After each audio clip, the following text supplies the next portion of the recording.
Tiene la palabra el señor Martínez Gorriarán. Sí, gracias, señor presidente. En fin, las enmiendas que hemos presentado a la sección de fomento siguen la misma filosofía que el conjunto de las enmiendas parciales que hemos presentado, que son básicamente dos premisas. Una, considerar y creo que demostrar que con los mismos recursos, sin aumentar la deuda pública en el déficit, es posible un reparto más equitativo y más racional, más orientado a la salida no solo de la recesión, sino de la crisis económica, para lo cual consideramos que es posible redistribuir recursos entre partidas, de tal manera que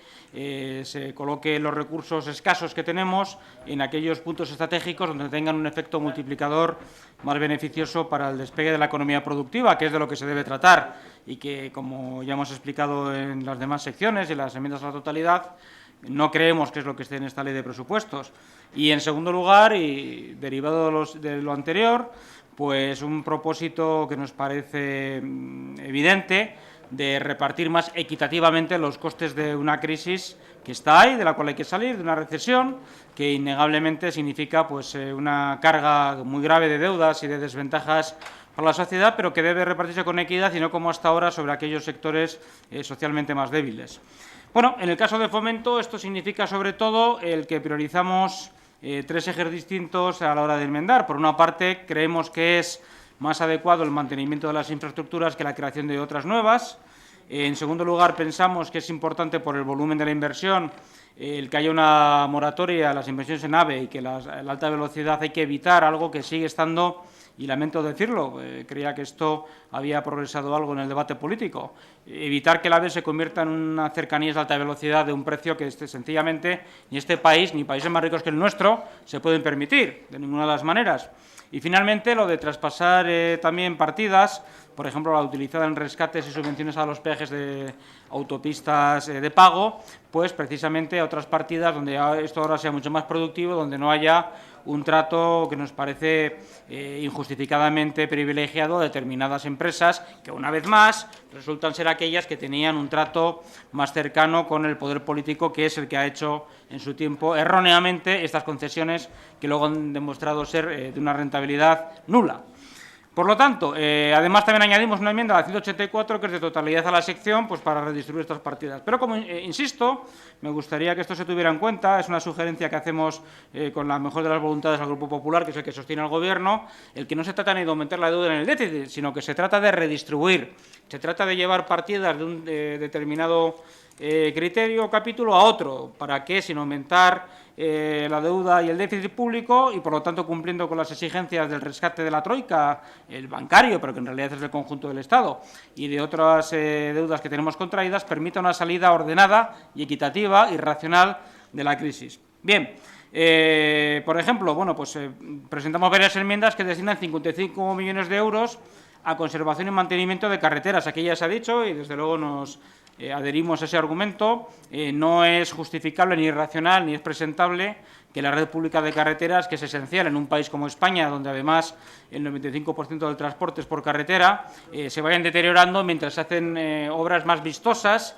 siempre con la vista puesta en los resultados electorales a corto plazo, repitiendo errores del pasado que han probado ser desastrosos. Por lo tanto, pensamos que este dinero, esos 55 millones de euros, pueden venir perfectamente del rescate y subvención de peajes, que no hay por qué convertir una vez más en deuda pública lo que es deuda privada de inversiones hechas, pues evidentemente sin acierto. La sociedad, hay que volver a repetirlo, la ciudadanía no tiene por qué pagar el resultado de inversiones hechas, en fin, con temeridad, sin ningún fundamento económico ni racionalidad. Porque si esto fuera así, que la regla sea equitativa y que a todo el mundo se nos paguen nuestras deudas, las que hemos contraído por pedir créditos que no podemos devolver o por hacer inversiones arriesgadas que luego no han sido beneficiosas, sino deficitarias. Bien, respecto al AVE, como he dicho, es conocido además la línea de nuestro grupo en esta materia. Consideramos que tiene que haber una moratoria. Esto no significa que en el futuro, a medio plazo, no se puedan retomar estas inversiones si se consideran justificadas